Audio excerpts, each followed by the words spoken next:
Hi, I'm Gary and welcome back to my channel Gary Does Solar. In a previous video I said it was questionable whether microinverters added much value when it came to shading on your solar panels, but actually I'm not against microinverters at all. Quite the opposite in fact. I think they could be the future of home solar PV. Stay with me in this video and I'll explain.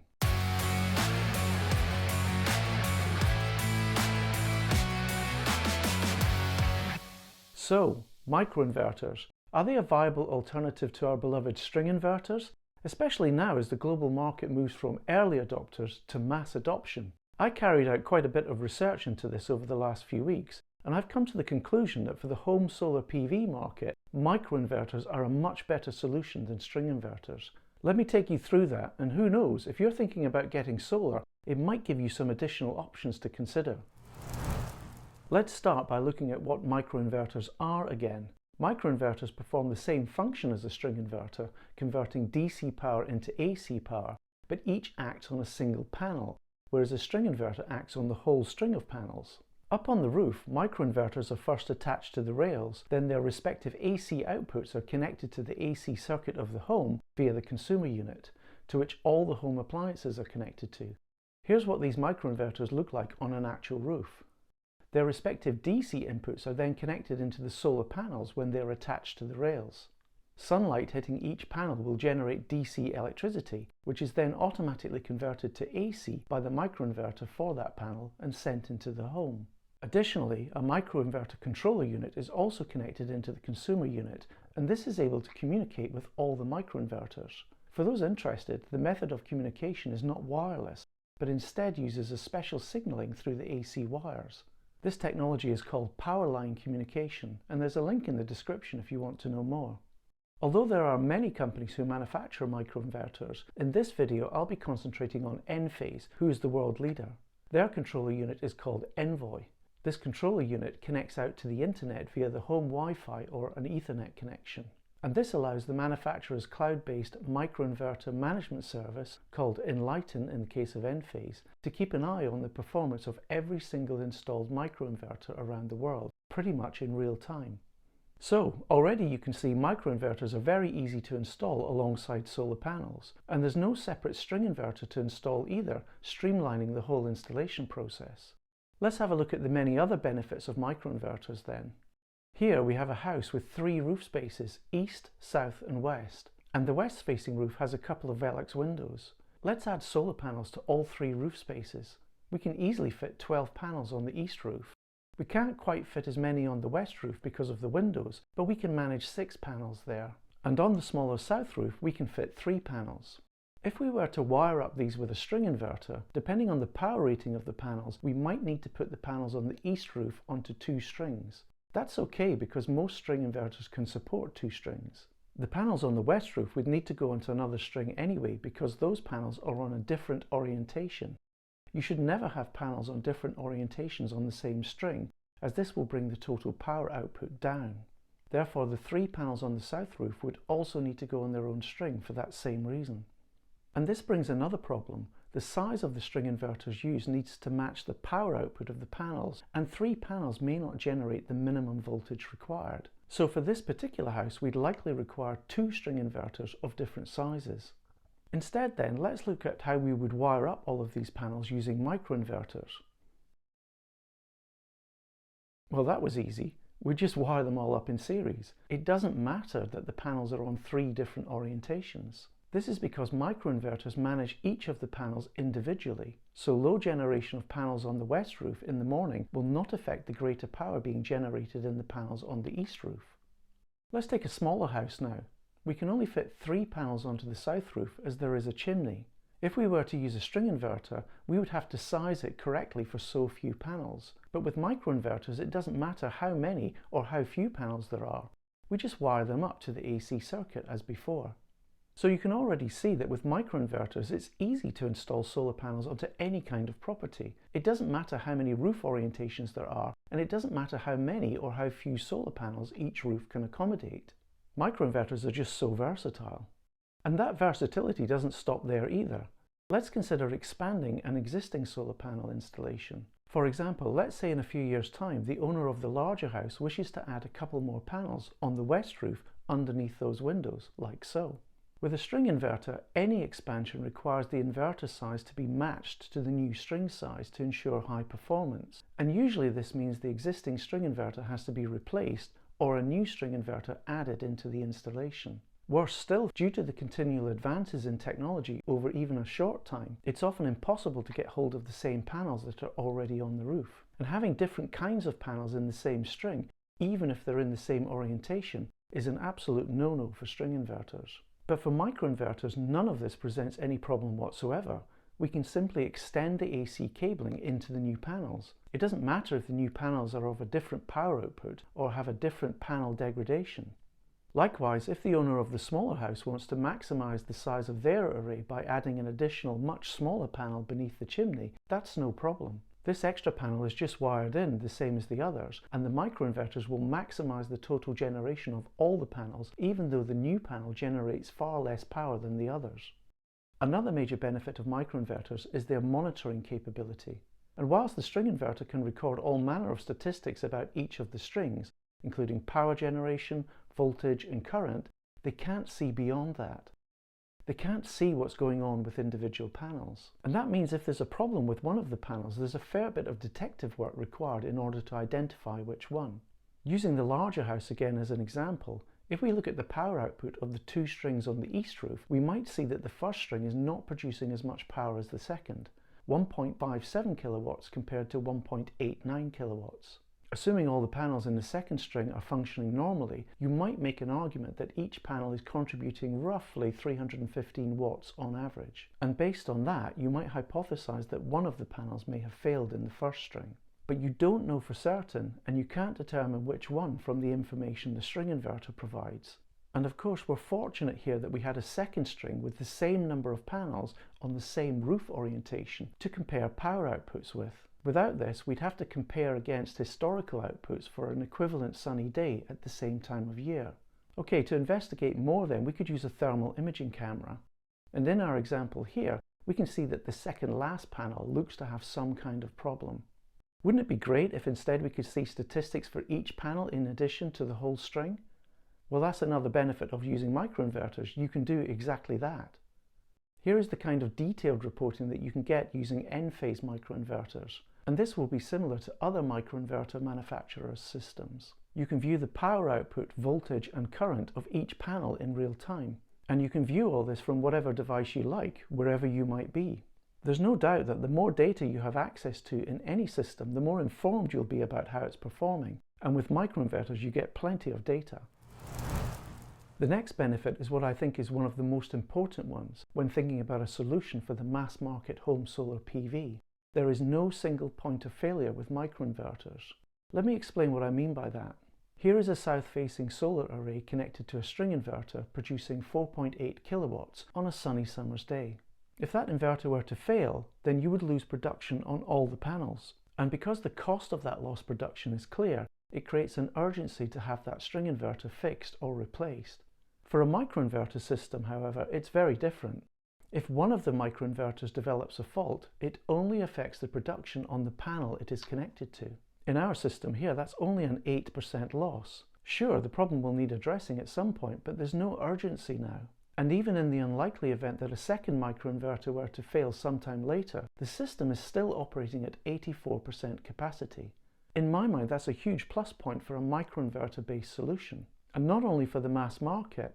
My own solar setup is hopefully being installed in a couple of weeks' time. I've chosen a string inverter solution, and it's too late for me to change anything. But if I could, I'd be seriously thinking about a microinverter solution instead. And not only for the benefits I've covered so far, but everything else that I'm about to cover. Please don't forget to like and subscribe. This helps my videos get more exposure so others can benefit. And my next video will be about what I'm planning for my own solar setup. While we're on the topic of failures, let's look at microinverter warranties. Most string inverters today come with a 10-year warranty, which means if it fails during that time, the manufacturer will send you a replacement unit. You may still have to pay for an engineer to carry out the inverter swap though. And that 10-year warranty is not just an arbitrary number. String inverters typically only last 8 to 12 years before failing. Certainly worth keeping this in mind when working out the return on investment for your own solar installation. And we'll be talking more about string inverter replacement later in this video. With microinverters, the warranty is much longer, typically 25 years in fact. Why is that? It's because these units are not having to manage the large voltages and currents associated with a complete array. Each microinverter only has to manage the voltage and current for one solar panel, and that means increased longevity. And in addition to the lengthy warranty, manufacturers such as Enphase also provide a labour reimbursement program to go with it. That means you get a free replacement microinverter and a sizable contribution to the cost of swapping out the faulty one. In Europe, you can see here the contribution is €200. If your property is single story, that amount is likely to cover all of the costs to replace, but if you're in a two-story dwelling, it might not. But I think the 25-year product warranty and the accompanying labour reimbursement program shows the confidence microinverter manufacturers have in their products. And I'm hearing that future microinverters are expected to have 50-year warranties. Let's talk now about production optimization. There are really 4 parts to this, and so we'll start with shading. A few months ago, I carried out a fair amount of research into the effects of partial shading on panels, both with and without optimizers. And you can look at the results of that research in these 2 videos. I've put the links to those videos in the description, but here is a quick summary. Where you have hard shading on some of your panels, like this from a neighbouring house, it's unlikely that microinverters will be able to optimize your solar production any better than the bypass diodes inside the solar panels can do themselves. But if you have shading from a service cable or TV antenna, the microinverters should be able to improve your production. This is because there's not enough shading to cause the bypass diodes to kick in, but there is enough to reduce the current flow through the entire string, which in turn limits the power generation from the non-shaded panels. And if you have diffuse shading, let's say from a tree, then for the same reasons, microinverters should be able to optimize your production. Next is dirt accumulation. Here is that same array, and you can see that over a year or 2, dirt has accumulated towards the top left-hand side of the array. With microinverters and using the monitoring capability we talked about earlier, we can see that 3 of the panels are still operating at 100%, but the panel on the top left is only operating at 89%, and the remaining panels are operating somewhere between those 2 values. If all the panels were connected to a string inverter instead of using microinverters, what would happen is the generation of all the panels would be reduced to 89%. And in fact, this is exactly the same scenario as for diffuse shading from a tree. A third area where microinverters can help out with production optimization is panel degradation. Like microinverters, solar panels today generally have a warranty of 25 years, but over that time the performance of solar panels can be expected to gradually degrade. You can see this in the chart here. The panels start at 100% efficiency, slowly degrading to 85% efficiency after 25 years. But in reality, each panel will degrade at a slightly different rate. Microinverters will ensure optimum production from each panel regardless of the differing degradation of other panels. But with a string inverter, because of the variances are all within a few percent of each other over that time, production efficiency will be reduced to the worst panel, in this case to around 77% at the end of 25 years. Finally, in terms of production optimization, although to a much lesser extent, we can consider solar panel manufacturing tolerances. Solar panels have a tolerance during the manufacturing process. For example, a 400 watt panel can be expected to have a 5 watt tolerance. What this means in practice is that this panel will output a minimum of 400 watts under peak conditions, but it might be able to produce an additional 5 watts. Your string inverter will not be able to benefit from such an increase, but with microinverters you can.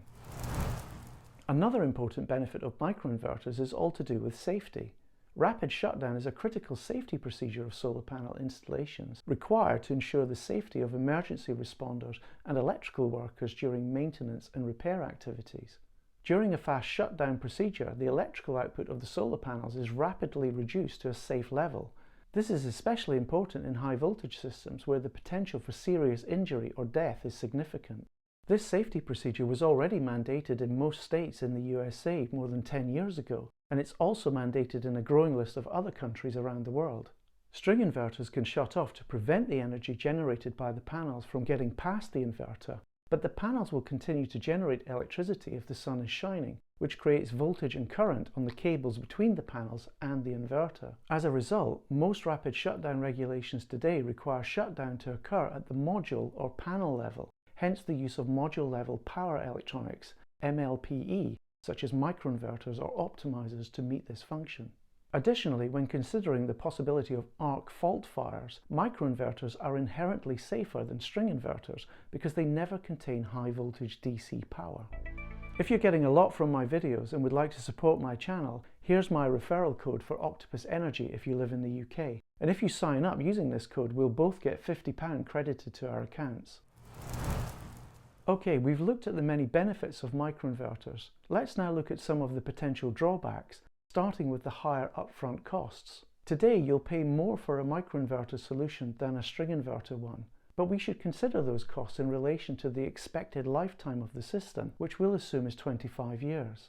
As we saw before, microinverters typically come with a 25-year warranty, so that covers us for the lifetime of the system. Good. A string inverter, on the other hand, only has a 10-year warranty and is likely to fail around or after that time. There will be a cost to replace that inverter, but it will give you hopefully another 10 years or more. And if you're unlucky, this second inverter could fail before the 25 years is up, and you'll have to buy a third unit. So this extra upfront investment into microinverters could well be worthwhile. But remember, microinverters can fail as well, and what's to say you won't have a couple of failures on your roof over that 25 years? Let's take a closer look at that now. It makes sense to keep things simple on your roof. The less complexity up there, the less there is to go wrong. Let's take a closer look at the technology on your roof then, starting with a typical solar panel. Well, there's not actually that much. A solar panel for domestic use contains 60 cells like this, or 120 half cells, very simple components. They also contain 3 bypass diodes attached to the back of the panel. And that's it. Not much to go wrong there. Okay, what about a microinverter then? Let's take the lid off and have a look. Crikey, that's pretty complex. And having all of that complexity on your roof in all weathers and all temperatures, that's surely a recipe for disaster, no? Well, to get a handle on all this, we should take a look at the actual failure rates of microinverters in the field. Here are some statistics from MC Electrical down in Brisbane, Australia. They installed 3,100 Enphase microinverters over a period of 5 years, and in that time only 3 of those units failed. By my maths, this gives an extrapolated failure rate over 25 years of 0.064%. And here are some more statistics, this time from Penrith Solar, Sydney, Australia. They installed 35,000 Enphase microinverters over a period of 7 years, with only 10 unit failures over all that time. This works out to an extrapolated failure rate over 25 years of 0.026%.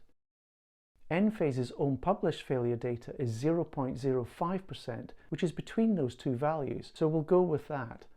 What does 0.05% mean in reality then? Well, if you have a solar array comprising 10 microinverters, the chance of having a microinverter failure over the course of 25 years is about 1 in 200. Pretty good odds if you ask me. And actually it's a primary reason why Penrith Solar decided a few years ago to only sell Enphase products. By the way, the maths behind this is a little more involved than just multiplying the 0.05 by 10. That's just coincidental, and I've put a note in the video description to explain why. And talking about coincidences, as I started my research into this video just before Christmas, a fellow YouTuber on solar technology, Anthony Dyer, noticed a problem with his own solar array. Now, Anthony's array doesn't have microinverters, but each panel does have a solar edge optimiser, which is a similar unit to a microinverter but doesn't convert DC to AC. What Anthony noticed was that one of his panels was not generating anywhere near the same as the other panels around it. And after a few days, the panel stopped generating completely. Using the monitoring capability that comes with solar edge optimizers, he was quickly able to establish that the panel itself was fine. You can see here that the panel voltage remains healthy throughout at around 35 volts, but the optimizer voltage dropped to 0 on the 3rd of November and never recovered, an optimizer failure. What I was interested in was what was the support and repair process like, and Anthony very kindly supplied me with the details. SolarEdge confirmed their side it was indeed an optimizer failure and posted out a new unit free of charge. Anthony then got in touch with his installer to swap out the old unit with the new one. An electrician and apprentice arrived on site, and the whole process took just over 2 hours, including erection and dismantling of a scaffold tower. Thankfully, Anthony wasn't charged by his installer, but it may have been the installer recouped some or all of those costs incurred via SolarEdge's labour reimbursement program, similar to the one Enphase has. Anthony's property is also single-storey, so the scaffolding effort was slightly easier and perhaps less costly. I wonder then, would there be out-of-pocket costs for those with two-storey properties? We'll talk more about this shortly. And if you want to find out more about Anthony's experiences with solar and also EVs, I thoroughly recommend you subscribe to his channel, and I've added a link in the description. One other potential drawback of microinverters, which many are not aware of, is power clipping. For example, the latest microinverter product from Enphase, the IQ8, is only rated for 388 watts. Any extra power generation from your panel will be clipped. That means if you have a panel that can output, say, 415 watts, and many of the latest panels can do that, you'll always lose 27 watts of power at peak generation. That's over 6%. Surely that can't be right. I'm afraid it is, but before you dismiss microinverters completely just on that point, let's analyze what this means in reality. Here's a chart that will show solar generation across the day. We'll plot a line showing peak generation for our 415 watt panel and then layer in the sunshine. And now we'll plot another line showing the maximum power rating of the optimizer, 388 watts. You can see that the amount being clipped compared to the total generation throughout the day is actually a very small percentage, around about 3.5%. And remember, this profile is for a panel on a south-facing roof in the south of England on a midsummer's day. For the rest of the year, and if your house is on a different orientation, you won't get near that threshold. And there's another factor as well. Remember, we're looking over a 25-year lifetime, and so we need to take into account panel degradation that we spoke about earlier. This is what this looks like for our 415 watt panel. If we consider the height of summer after 12.5 years, we no longer breach the microinverter power limit, and it falls further as we get to 25 years. And so, although microinverter power clipping sounds alarming, in reality it's not really something to worry about in my view. At the start of this video, I said I believe microinverters were the future of the home solar PV market. How did I get to that conclusion? Well, imagine you were in charge of a government program in your country to roll out home solar PV to everyone who wants it. A mass market installer, if you will. What would your solution requirements be? Looking at the market up to today, it's really been about early adopters. Early adopters tend to want to choose their own equipment from a wide range of manufacturers and products out there. And that will result in highly diverse solar installations across the country. One person's system will be very different to the next person. Early adopters also don't mind lots of electronic system boxes and wiring in their property, whether that be in the garage, the loft, or a utility room. And they're happy to see lots of system data being produced on a daily or even real-time basis. And they're even happier to be able to adjust various system settings to achieve the most efficient use of their generation. Contrast this then with the emerging mass market. They want a no-fuss installation, which hopefully results in hardly any system hardware being on show or even present at the end of it. They expect everything to just work without any intervention from them for the full lifetime of the system, just like their electricity meter or their consumer unit does today.